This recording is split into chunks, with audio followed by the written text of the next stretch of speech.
Entrevista do século. Conversas para pensar a realidade e a transformação do Espírito Santo.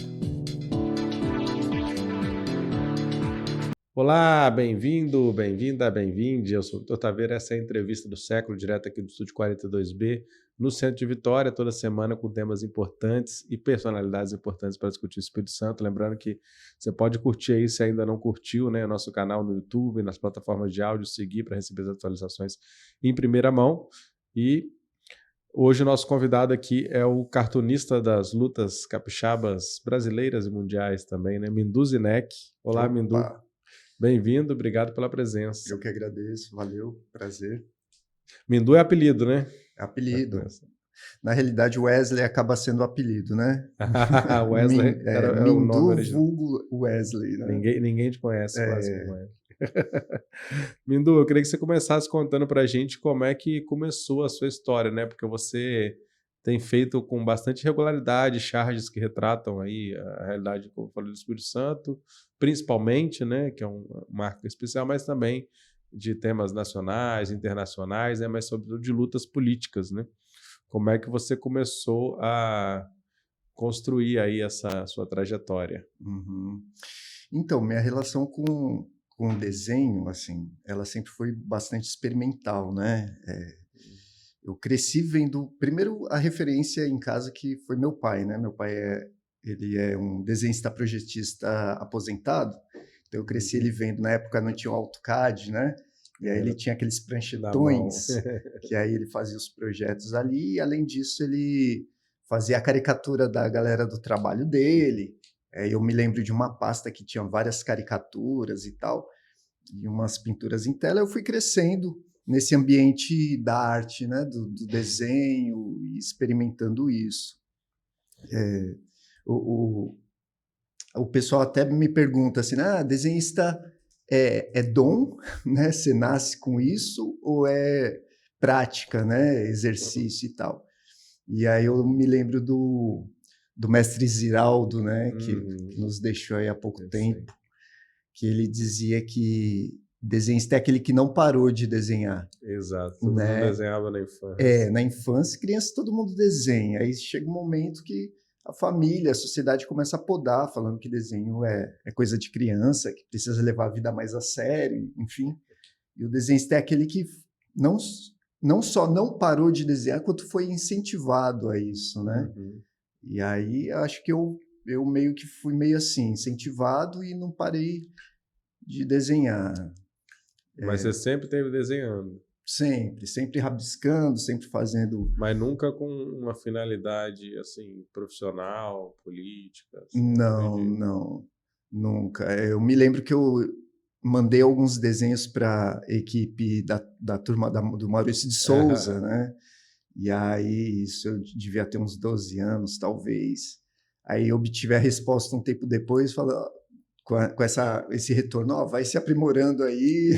Quem sabe um dia. Quem sabe um dia. Que eu ouvi o podcast outro dia, acho que era o Podpah, com os gêmeos, né? Os artistas lá de São Paulo, grafiteiros, foi a mesma coisa. Eles mandaram lá para a Mônica, para o Maurício, lá para a turma da Mônica, falaram, tá legal ainda não. Tipo, os caras viraram assim, referência internacional, né?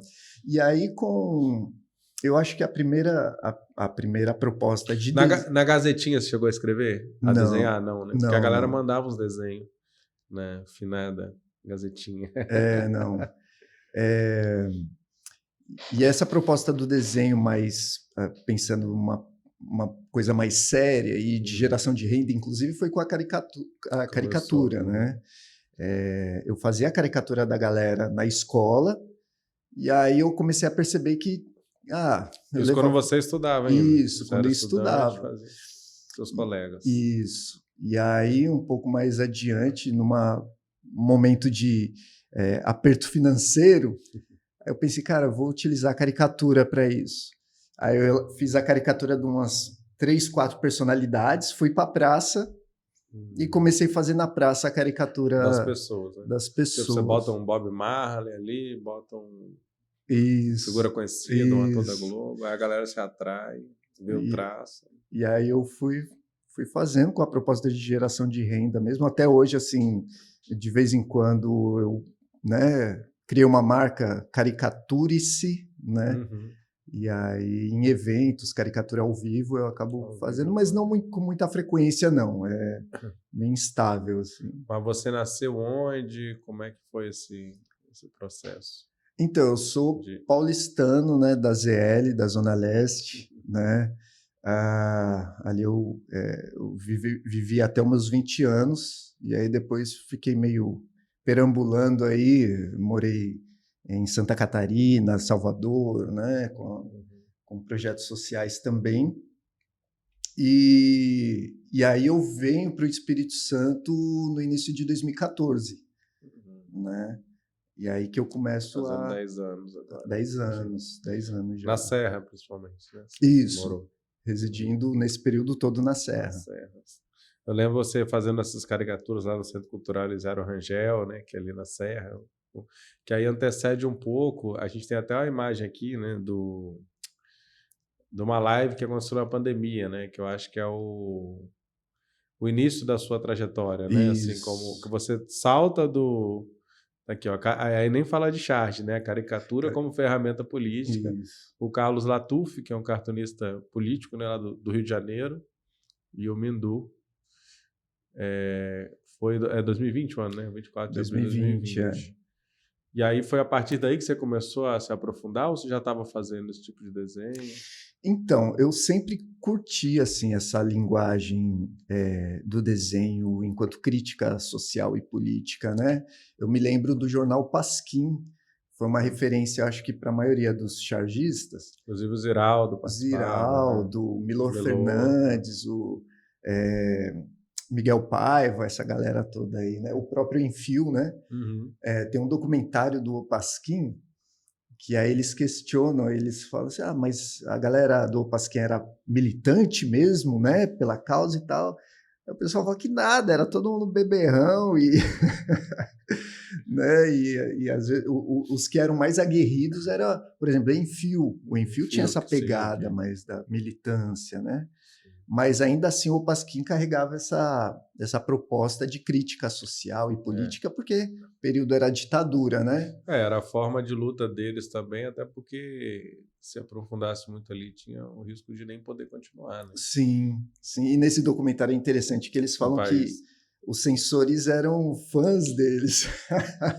E às vezes chegava lá para censurar e os caras já recebiam com um litrão de uísque e num bate-papo acabava indo embora sem censurar nada, né? Mas teve um período que a galera foi toda presa, assim, do Pasquim e tal. E aí, então, eu já tinha essa curiosidade e fascínio pela charge política, mas aí foi nesse período, no Elisiário Rangel, nesse início da pandemia, estava bombando aí lives por todo canto, e conversando com o Antônio Vitor, né, que é o diretor lá do Elisiário, a gente, vamos pensar em algumas temáticas de live para a gente... Aí a gente pensou em charge, né, e pensamos no Latuf. Inclusive ele está aqui, né, para quem está atrás do Mindu aqui na cena, não tem sei uma onde dá a charge do chargista. A charge do chargista. É uma relação muito grande com a luta palestina. Inclusive, assim, é uma coisa que eu acho que você até já viu acontecer, né? Que as charges do Latuf, principalmente sobre a Palestina, começaram ela roda o mundo, né? Se joga na internet e as pessoas começaram a imprimir e levar para as manifestações, assim, né? E isso é uma coisa muito doida, né? Como é que cruza continentes, chega e vira um instrumento de luta, especialmente pelo desenho também, né? Que o desenho tem charges que não precisam de nenhuma letra, né? Então, assim, ele é meio que universal. Sim. E eu gosto dessa charge justamente que não precisa de letra, mas que eu não consigo fazer. A minha característica de charge é mais assim, o mais explicativo possível, assim, né? Mas eu admiro assim essa charge que... Não, mas tem várias suas aqui que estão até aqui que não tem, né? Quer dizer, não tem fala, não tem letra. Ela é lida só o desenho, né? Explica. Sim.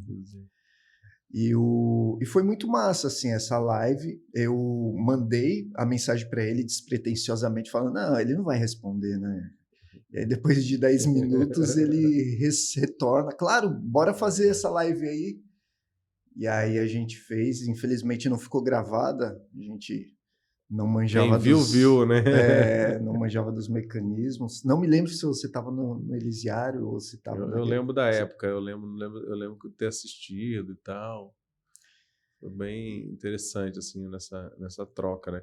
E o seu desenho tem bastante a ver, assim, né, com a linha dele, digamos. Bem política, bem direta, na verdade, né? Isso. Assim, ele diz que ele não tem compromisso com o humor, né? Essa charge mais humorística. Uhum. Ele é meio que o cronista da barbárie, segundo ele fala, né? E eu acho que eu sigo um pouco essa linha. Eu sou bastante influenciado por Latoufi, né? A gente segue conversando até hoje aí. Volta e meia a gente está se Você falou que falando. você se identifica muito com o anarquismo também, né? Sim. É Talvez não em estrito senso, mas o não de anarquismo... forma organizada. Sim. É importante, né? Para um jornalista, para um anarquista, essa perspectiva de ser contra o poder, né? De alguma maneira, assim. Então, assim, todo mundo é possível alvo de um questionamento, né? Político, independente. Sim, gestão Obviamente, Lula... com diferenças, né? Com certeza. Também. Gestão Lula não está isento de crítica, né? Assim, pelo menos para os chargistas, assim, né? Haja vista essa charge referente à greve das universidades, né? E aí alguns amigos petistas mais ortodoxos não gostaram aí nem um pouco da charge. Sua intenção não é exatamente que todo mundo goste, né? Nem pode ser, né? Certamente isso. a essência dele é incomodar, né? A essência do desenho. Mas vamos passar aqui, porque a gente tem algumas outras modelos de desenhos aqui. Esse aqui é daquela situação do 8 de janeiro, né? Isso. Porque tem esses aqui, e alguns seus têm repercutido assim, nacionalmente, né? Porque esse aí, por exemplo, é a polícia assistindo, né? De cadeirinha de praia e pipoca, a destruição lá do Congresso. Essa aí foi compartilhada pelo Krenak, né? Ailton Krenak. Ele repostou ela. Na época eu estava colaborando com os Jornalistas Livres também. Sim. Eu fiquei um bom tempo colaborando com eles. E aí ele repostou. Tem algumas charges que eu não tenho a dimensão de onde vai parar, né? Você chegou a ver o pessoal usar em manifestação? Eu acho que até aqui no estado teve, não? Isso. Teve uma que foi utilizada em São Paulo, num ato contra luta... Aliás, a favor da luta antimanicomial, organizada pela Craco Resiste, né? E aí, acho que eu não trouxe aí, mas é uma mesa onde está João Dória, está um representante da Porto Seguro, né? Essa especulação imobiliária ali em torno da região da Luz, e jogando um banco imobiliário, né? Com os usuários ali da região da Cracolândia, enfim, aí foi utilizada no ato. E aqui teve uma também, acho que foi no 7 de setembro, não me lembro agora, acho que foi Bolsonaro com... Mas nem falaram com você não, só apareceu. Ou chegaram a falar, queríamos fazer... Falaram, porque eu postei, essa da Craco Resiste eu enviei, porque eu sabia, eu vi, aí eu enviei como uma ideia de... Eles gostaram demais e falaram que iam utilizar. Essa do 7 de setembro, eles solicitaram. Falaram assim, você pode elaborar uma para a gente utilizar no ato. Você fez especialmente para isso. Você tem feito esse trabalho também com algumas organizações, né? Sindicatos, coletivos, tipo assim, um pouco que por demanda, né? Isso, eu estou com compromisso aí com alguns sindicatos, né? Da imprensa deles no jornal. E sempre foi uma coisa muito forte, né? Inclusive do jornalismo sindical e tal, de ter esse elemento, né? O próprio jornalismo tem perdido um pouco, né? Não sei se no processo o impresso, né? Que era muito forte, enfim. Mas a internet virou um campo fértil, né? Sim. O próprio Latoufi, o Aroeira, eles trazem que o início foi imprensa sindical, onde eles iniciaram e tal, mas aí com o advento aí das redes sociais, isso acaba tornando assim, facilitando, né? Essa disseminação da charge. Porque tem aquela charge que você joga para o mundo e tem aquela que você vai fazer, entre aspas, contratando, né? Isso. De alguma maneira, Então, quem está publicando, né, vai estar divulgando a sua página, né, se isso repercutir. tem uma aqui que acho que foi a última que foi postada referente a essa questão climática, né? Uhum. E essas diferenças Sociais, sociais. galera do busão lá, enlatado, e o cara no Não sei se dá ar-condicionado. para pegar aí. Acho que dá para ver mais ou menos da sua câmera. Mas aí vamos passar para ver mais algumas outras, só pra gente. Essa aí do crime de Aracruz, né? Que Foi. essa é uma charge que repercute muito localmente, mas assim, teve um alcance nacional, né? Foi um tema que deu uma repercutida, que é esse crime terrível, né? Contra professoras e uma estudante lá em Coqueiral de Aracruz. Essa daí o Guga Noblar, jornalista, ele repostou também, e aí meio que deu um... Tem até no Instagram, eu esqueci, eu não trouxe a foto, mas um parlamentar do PL, acho que é Gil alguma coisa, Gil Diniz. Tá. Gil Diniz. E aí ele vem e fala em processar o Guga Noblar por ter repostado a charge. Mas teve esse impacto. E aí tem coisas que, assim, notícias que me vêm e aí, cara, não dá para... E a arminha com a mão, a arma na mão e a arma atirando. Sim. Então, assim... E a suástica sempre presente, né? Nessas situações, não tem como negar esse neofascismo. O Eduardo Bolsonaro se reuniu recentemente, né, com uma filha lá do filho neto do ministro Hitler, né? Quer dizer, eles têm relações com esses partidos extremistas, inclusive na Alemanha, né? Embora defendam a bandeira de Israel. É uma doideira, né? Mas vamos passar o próximo ali. Esse aí, Fora Pasolini. Essa foi do Carnaval. Do Carnaval, acho que 2021, se eu não me engano, 2022. Essa eu quase que reproduzi a imagem, né? Foi feita aquela filmagem de cima, foi nesse ângulo mesmo, de cima do prédio, e uníssono, assim, esse grito Fora Pasolini. E aí tem essa coisa da charge do exagero, né? Olheira, você sempre bota uma olheira muito grande no Pasolini, no Casagrande, cada um tem uma... Você busca alguma coisa e ele exagera. de coturno, né? Sempre de coturno. Sempre aparece. O prefeito delegado, né? Ou o delegado prefeito. Sempre de coturno. E essa charge, interessante, é que ela foi a primeira pós-processo, né? É isso que eu ia falar, não foi essa que deu para... Foi antes? Essa foi logo depois. Por quê? Ixi. Porque quando recebeu o processo, aí que a gente acho que vai falar daquilo. Aí eu fiquei um tempo receoso, na realidade uma semana, né? O dedo coçando ali para desenhar. Receoso em fazer qualquer charge referente a ele. E aí, quem estava na minha defesa, o André Moreira, quando aconteceu isso, aí eu entrei em contato com ele falando, né? Eu estou pensando em elaborar essa, mas eu não sei. E aí ele falou, claro que você deve fazer. Né? Se você não fizer, significa que ele venceu de certa forma, porque o processo foi com o intuito de te calar justamente, né? Então vai, faz mesmo. Mas assim, porque agora você também tem solução, contato com o Latuf, com outros cartunistas, toda essa galera que é cartunista já foi processada. Né? Sim. E te deram algum conselho aí? Você chegou a consultar a galera? O Latuf falou assim, esse processo agora vai entrar para o seu currículo de chargista, né? Parabéns. Dependendo de quem te processa, é até um bom sinal, né? É um sinal de que está incomodando, né? E aí você entra nessa coisa da liberdade de expressão, enfim...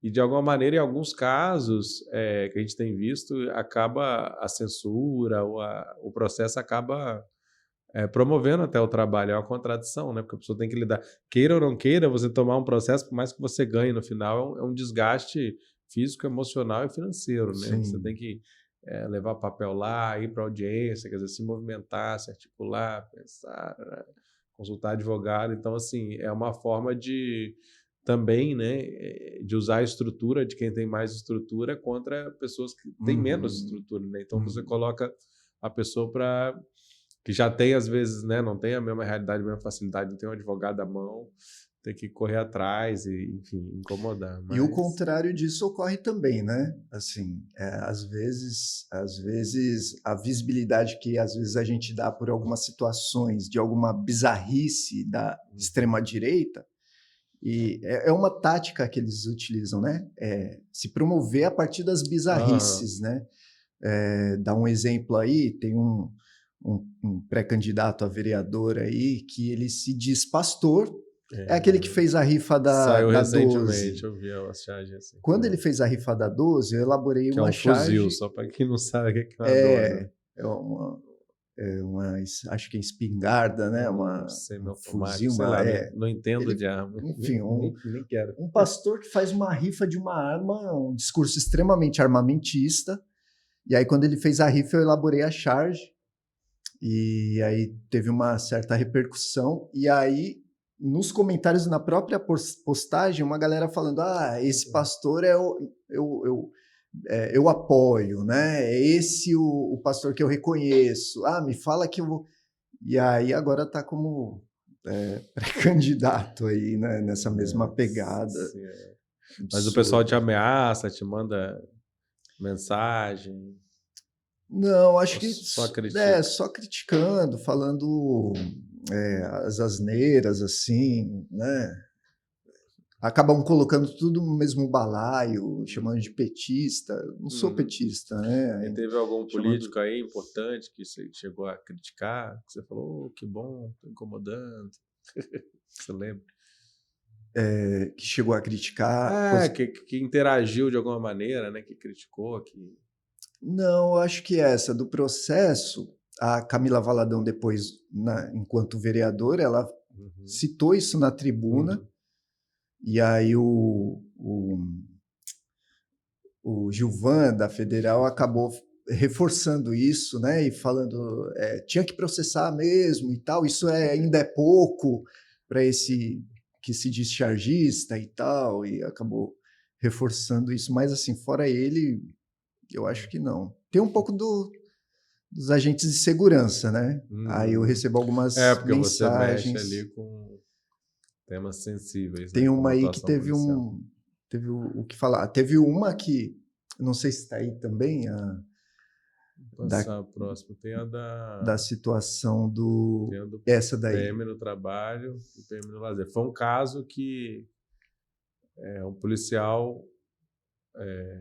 Foi aquela situação lá em Jardim Camburi, né? Do músico que foi morto pelo policial. Sim, que o policial estava fazendo a festa de madrugada. Isso. Ocorreram duas situações na mesma semana. Foi essa e uma de um policial também, acho que lá no São Bom do Povo, não me lembro muito bem, que também estava de folga e acabou matando um outro rapaz. E aí eu elaborei essa charge, não necessariamente só desse evento. Para quem não está vendo, tem uma charge da PM no trabalho, que é um PM fardado raivoso atirando, e outra é o PM no lazer, que é o mesmo tomando um drink, né, a paisana e atirando, né? Isso. E aí a Associação de Cabos e Soldados falou que ia entrar com procedimento, aí repostou essa charge, repostou uma outra de uma ação... lá na Serra também, assim, truculenta, né?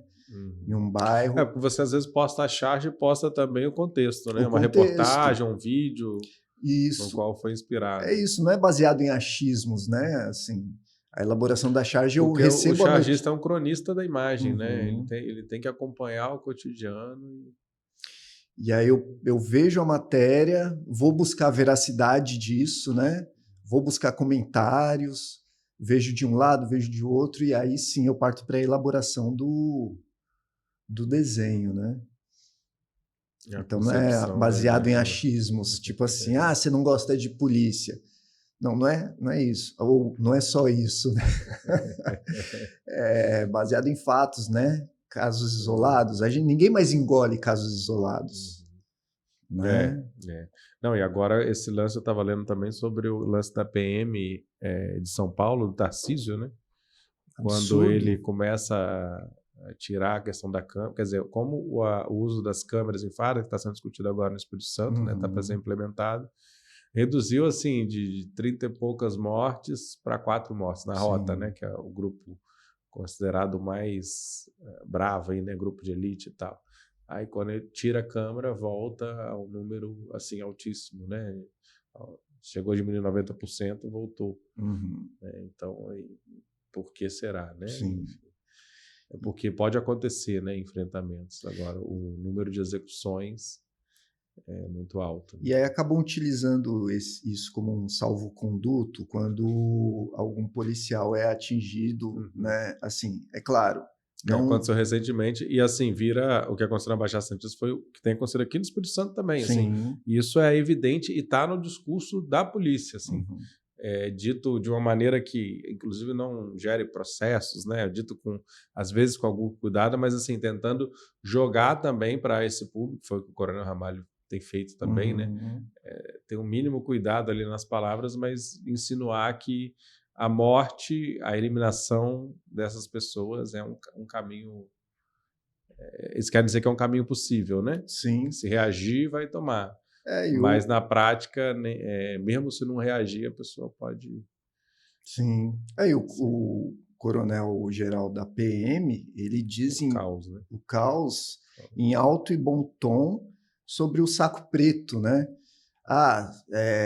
Vai ter saco preto, vai ter cheiro de formol, né? Assim, sem pudor algum. Quer dizer, como que um agente do Estado ele faz esse tipo de discurso, né? De morte mesmo. E aí, quando eles ocupam um território, eles ocupam de forma com que todos ali sejam alvos, né? Sejam alvos, então. É uma ação totalmente fora... Quer dizer, a vingança não é um instrumento que está colocado para ação policial. Né? A repressão, o combate, a averiguação sobre esse crime, a busca. Só que isso é feito assim, de uma maneira... Você tem muitos crimes, né? Quando você tem um policial, você tem o cerco de uma comunidade e um esculacho, né? Que eles dizem que todos respondem, quem está envolvido com crime e quem não está, né? Isso é uma coisa totalmente... E assim, você é um cara que também, outro, né, papo de entrar, que tem uma formação, digamos assim, né, em direitos humanos, né? Participa já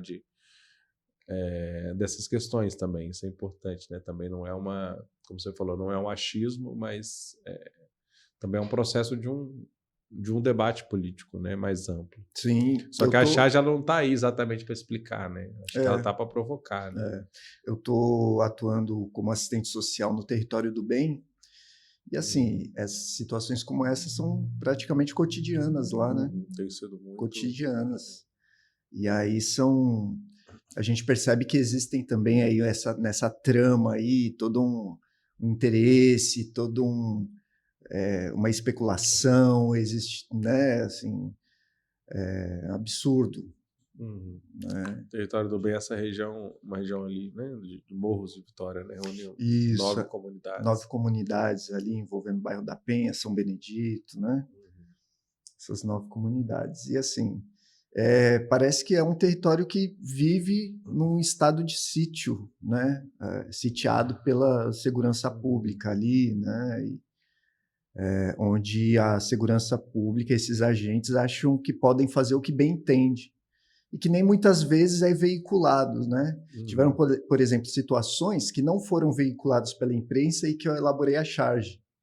Sim, que é uma forma de furar o debate. Isso, também, né? E aí veio à tona. O que está acontecendo e tal? E aí buscaram saber o que estava acontecendo no território. Porque também esse retrato da mídia, né, que a maioria dos programas, e hoje, assim, por exemplo, na televisão, você pode dizer hoje que é quase a totalidade, né, desses programas, por exemplo, do meio-dia ali, é puro crime, mas sem contextualização. Né?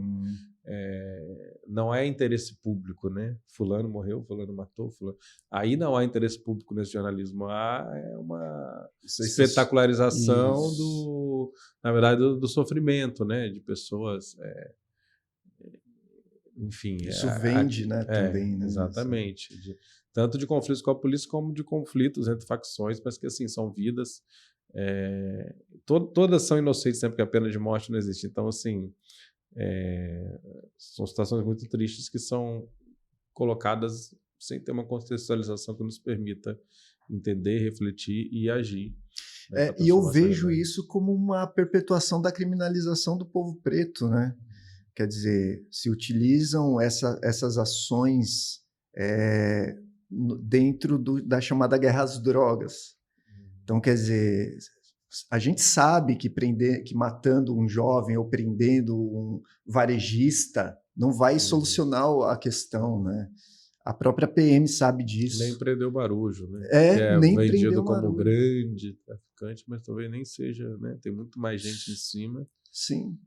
E aí a gente convivendo lá com essa galera, a gente vê que é um moleque que está portando um fuzil de, sei lá, 75 mil, 80 mil, mas que não tem dinheiro para comprar um Akene, um chinelo, uma camiseta da...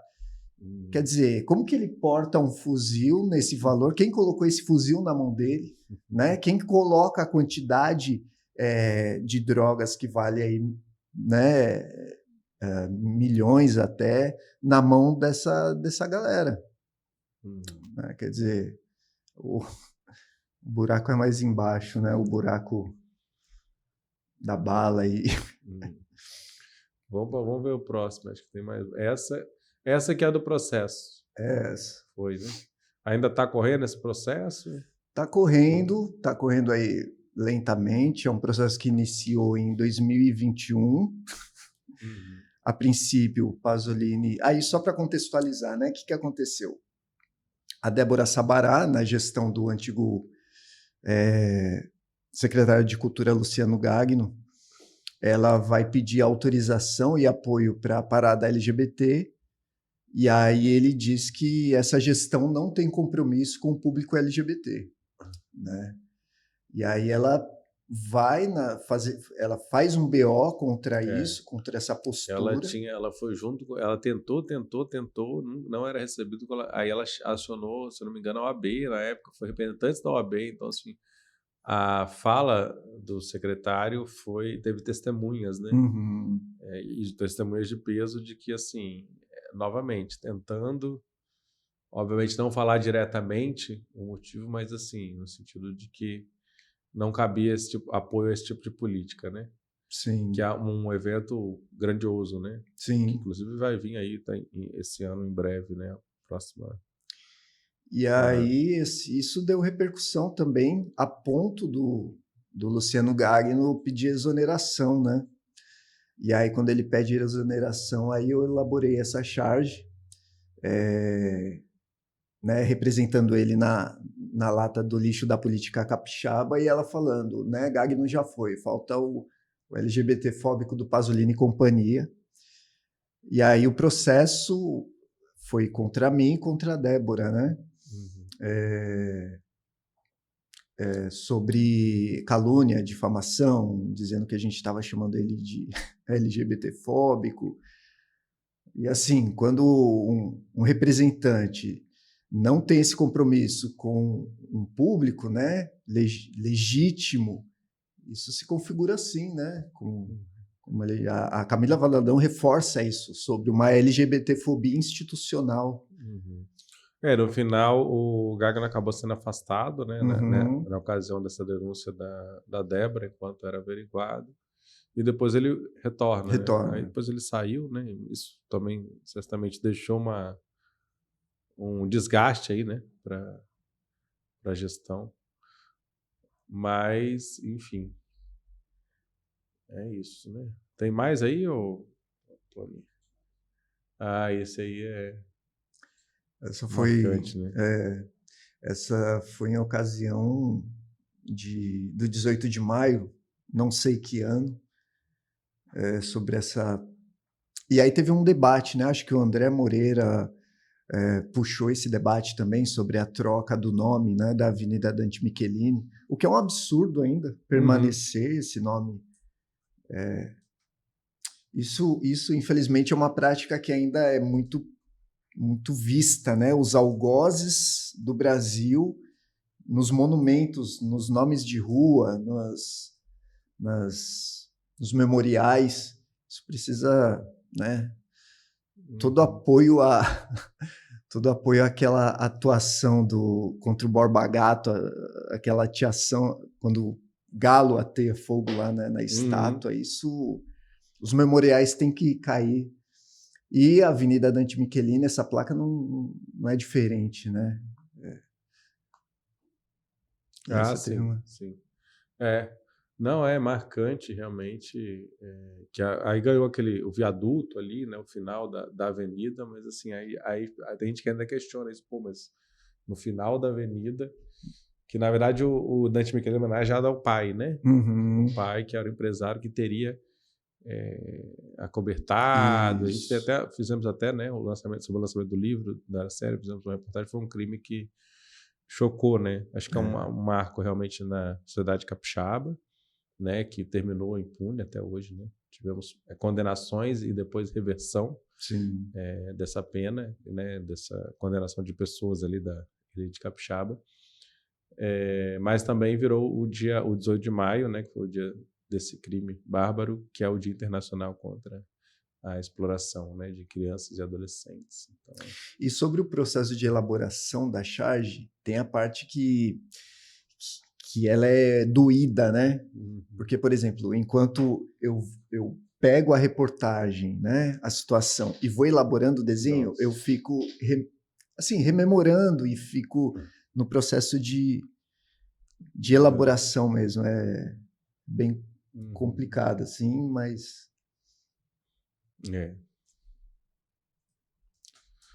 É isso, esse aí? Então, assim, eu queria que você contar também um pouco da sua trajetória aí de militante, de assistente social, né? Porque muita gente conhece pela Charge, mas você tem, quer dizer, a sua formação ela é muito social, né? No serviço social diretamente lidar com situações e tal, mas que também você tem atuado assim, né? Se organizado de algumas maneiras politicamente. Conta pra gente um pouco assim. Isso. Como é que isso se cruza também, né? Sua relação profissional e política. Então, eu sou assistente social de formação, né? E desde o início de formação, desse período de formação, eu me envolvi com a luta junto à população de rua. E aí, abrindo parênteses aí, né? População de rua, e não costumo falar população em situação, né? Porque esse termo, ele é definido, ele é cunhado, né? Assim, para atribuir ao grupo uma dimensão passageira, né? Falar em situação, quer dizer, quase que se eu não falar população em situação é quase que pejorativo, e não é, porque a gente vê que hoje tem pessoas que estão na terceira geração na rua. Então o avô estava na rua, o pai na rua, agora, né, o filho na rua. Então é um grupo populacional que permanece cada vez mais na rua, ou em situação. Não adianta, que adianta eu falar em situação, né, tentando minimizar e não ter de fato políticas efetivas na promoção, né, desse grupo populacional. E aí eu estou, desde a formação em serviço social, engajado no Movimento Nacional da População de Rua. Hoje eu estou compondo a Pastoral do Povo da Rua, né? E aí eu me formei em São Paulo, onde eu tive bastante ativo no MNPR, no Movimento da População. E aí quando eu chego aqui eu me envolvo também, né, com o movimento que estava bastante ativo. E hoje eu estou nessa caminhada aí, não tão quanto eu gostaria ou quanto eu estava, mas semana passada mesmo eu estava ali na praça tomando um café com a rapaziada e tal, então eu tenho... Você costuma ir trocar uma ideia? Porque tem uma coisa muito importante nesse processo, que é a voz, né? Não só nesse, mas em vários, né? Como você tem sujeitos subalternizados, para dizer assim, né? Que são vistos no lugar social, são vistos de maneira pejorativa, né? Negativa, como incapazes, que eles não costumam ter voz, né? E aí outras pessoas tomam a palavra, lutam Isso. por eles, né? No caso do Brasil, que o padre Júlio Lancelotti é um emblema, assim, né? Uma figura muito importante nessa luta, né? Que consegue dar visibilidade. Mas, assim, a voz deles é importante, né? Não que o padre Júlio não tenha essa consciência, pelo contrário, né? Ele, inclusive, é um cara que defende muito, mas, assim, como fazer, primeiro, como dialogar e até fazer essa ponte, porque, às vezes, a sociedade ela não está preparada, entre aspas, assim, para escutar certas coisas, né? Que essa galera vai dizer de uma vivência que é muito dura, né? Sim.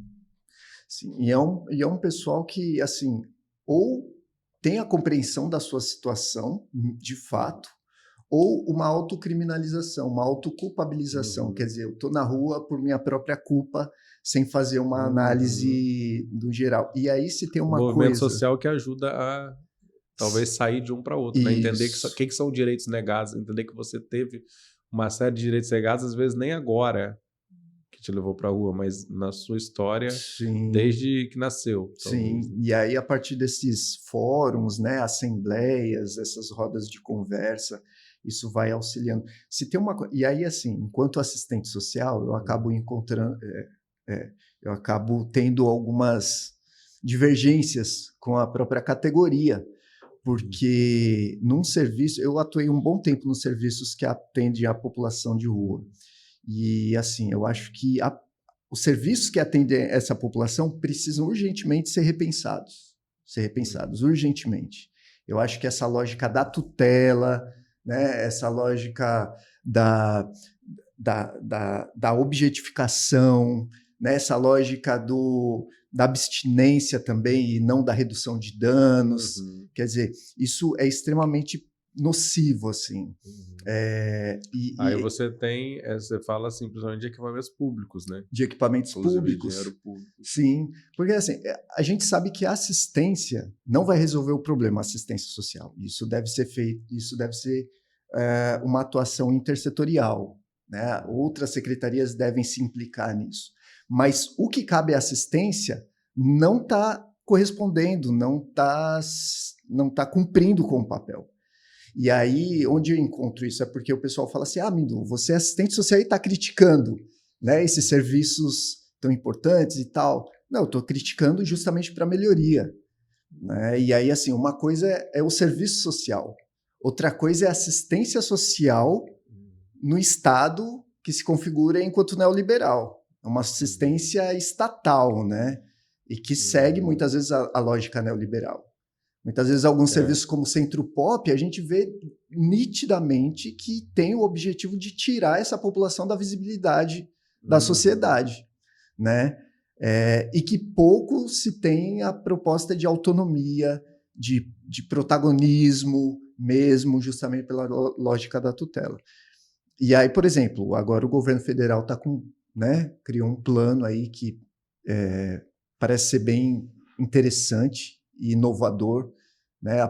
A metodologia do Moradia Primeiro está incluso nesse plano, né? A proposta de redução de danos também. Que tem um projeto, se não me engano, que é em Portugal que começou, não é isso? Que chama Moradia Primeiro.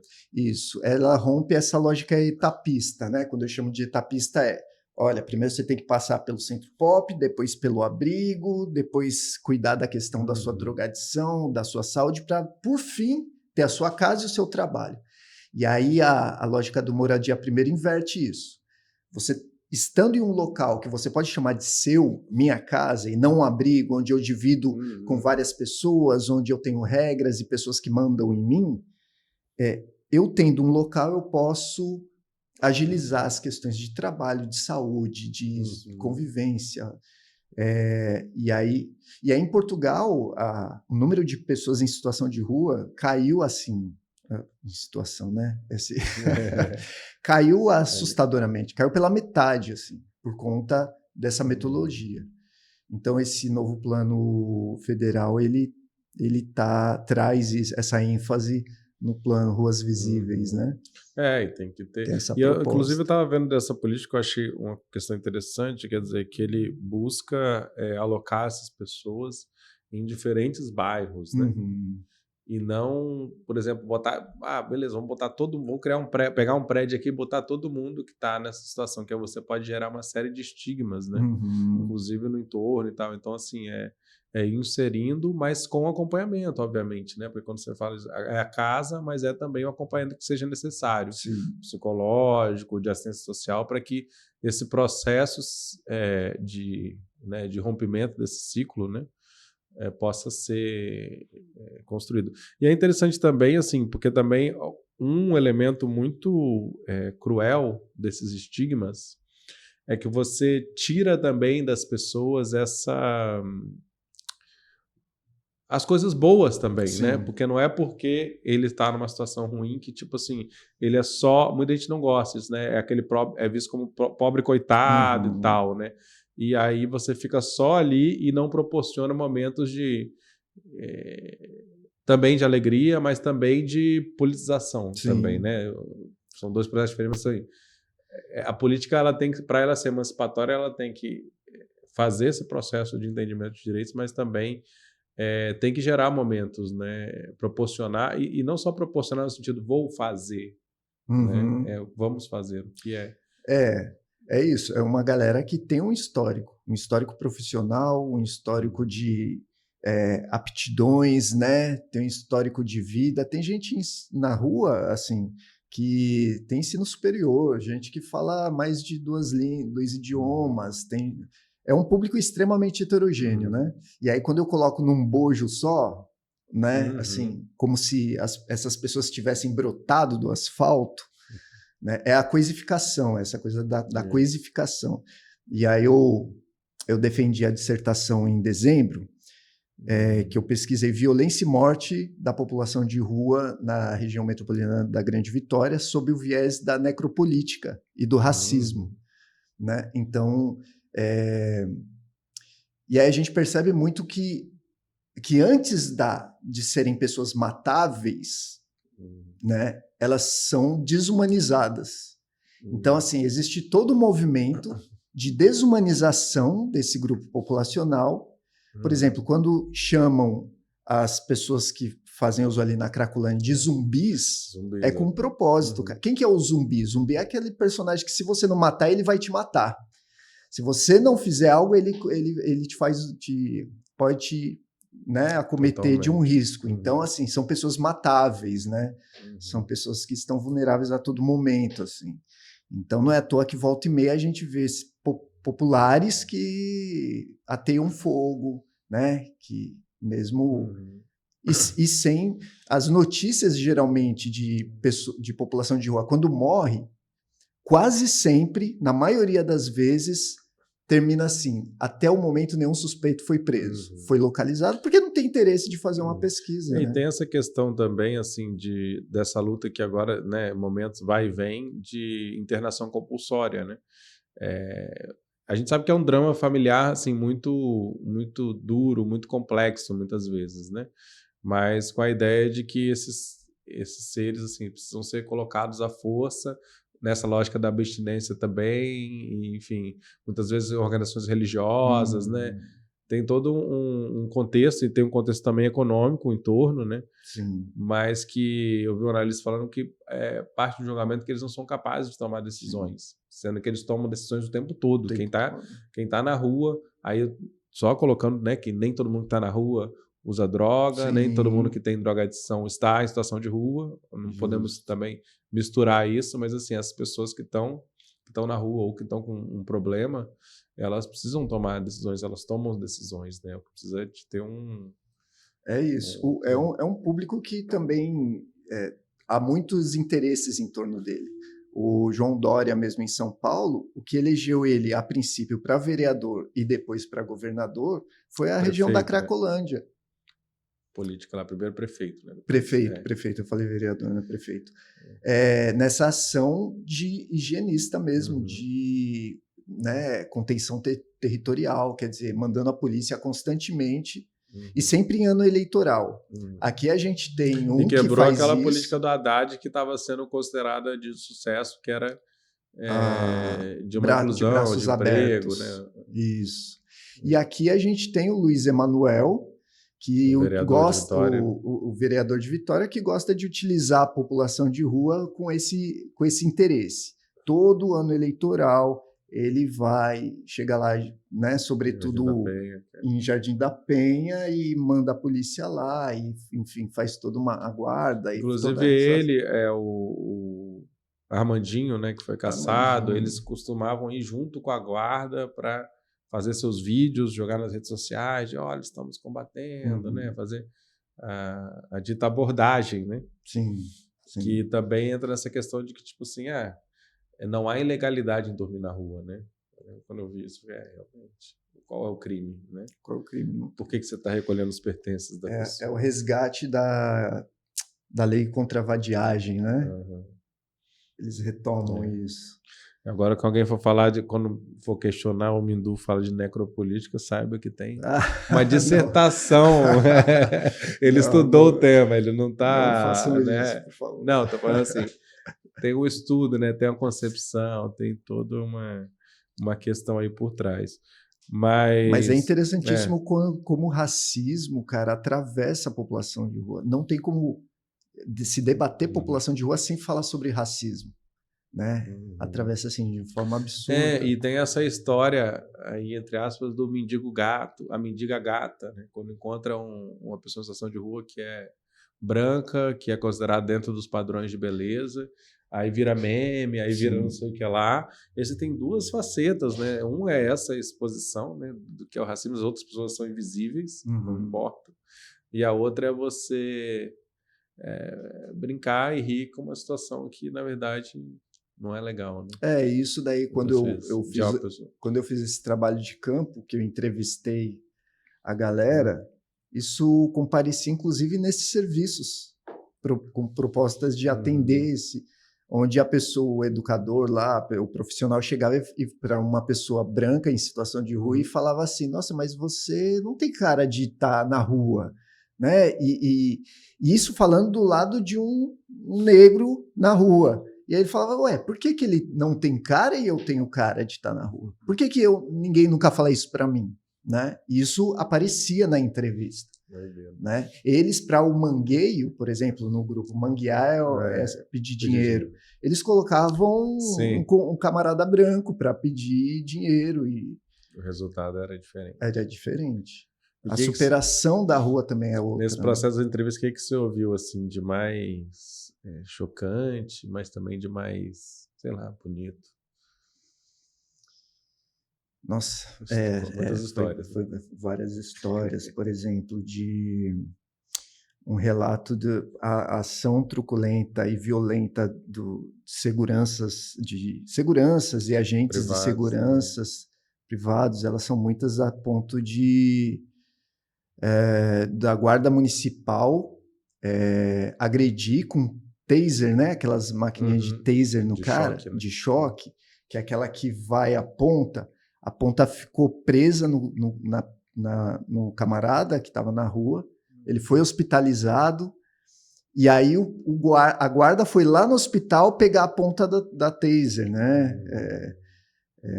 Mas são várias, assim, de pessoa, por exemplo, o que é extremamente nocivo são essas comunidades terapêuticas que colocam o pessoal no ônibus para vender coisas. Isso é um absurdo, né? Então, relatos de, por exemplo, a pessoa vem lá de outro estado para buscar tratamento nessas comunidades terapêuticas, e aí ele com a promessa de ser tratamento gratuito. Só que aí, se o camarada não bate uma meta de venda de caneta no ônibus, que é R$200, ele é desligado. Então, todo dia ele tem que chegar com R$200 na comunidade terapêutica. Se não conseguir, ele é desligado. E sem o compromisso de retorno para seu estado de origem. E aí acaba ficando em situação de rua. Isso eu ouvi em muitos relatos, assim, né? Veio em busca de tratamento, não tinha histórico de rua, e aí não bateu meta, não garantiram o retorno dele e ficou na rua. Na pandemia teve essa situação também, que eu estava lendo uma reportagem, que muita gente foi para a rua, assim, inclusive famílias e tudo mais, que não tinham sequer essa experiência, né, de rua, que é complexa. Sim. Essa retirada dos filhos da mãe também é extremamente violento, assim, né? Quer dizer, uma mãe que não pagou, que ficou desempregada, ficou sem condições de manter o aluguel, acabou na rua com os 3 filhos, não era usuária de droga nem nada, e aí entendeu-se que estavam colocando os filhos em vulnerabilidade, em situação de vulnerabilidade, mas ela estava na rua porque Ela ela estava não... em vulnerabilidade. É o mesmo debate que eu vi fazendo o pessoal dos migrantes, né, dos Waral, que o Conselho Tutelar às vezes quer Sim. tirar as crianças, mas quem está em vulnerabilidade é a família, né? Não é E aí, a para criança. aumentar a vulnerabilidade, retiram as crianças da mulher, né? As crianças são institucionalizadas, a mulher permanece na rua ou vai em algum desses equipamentos. Eu conheço uma mulher que isso foi tão impactante que causou uma questão de saúde mental, um transtorno nela, né? E olha Em só, vez de né? acolher essa mulher, né, e pensar nisso, pensar que partiria daí, né, o acolhimento das crianças, o acolhimento da mãe, né? Sim. Fundamental. Por exemplo, mulheres que sofrem abuso sexual na rua e elas acabam, isso relato, né? E elas acabam fazendo as necessidades na roupa para impedir a violência sexual, para impedir o estupro. Sabe? Cara, isso é uma realidade que e aí, né? Ela prefere não, né? Não que ela prefere, não é, Não, mas claro. ela acaba tendo como estratégia de segurança, né? E assim, se a situação do homem na rua é difícil, da mulher é muito mais difícil, né? A questão de período menstrual, manter a questão do cuidado.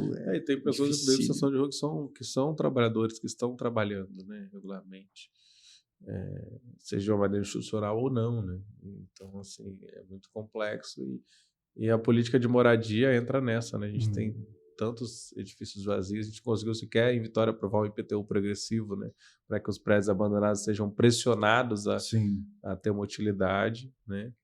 E aí você tem essa, como diz o lema, tanta gente sem casa, tanta casa sem gente.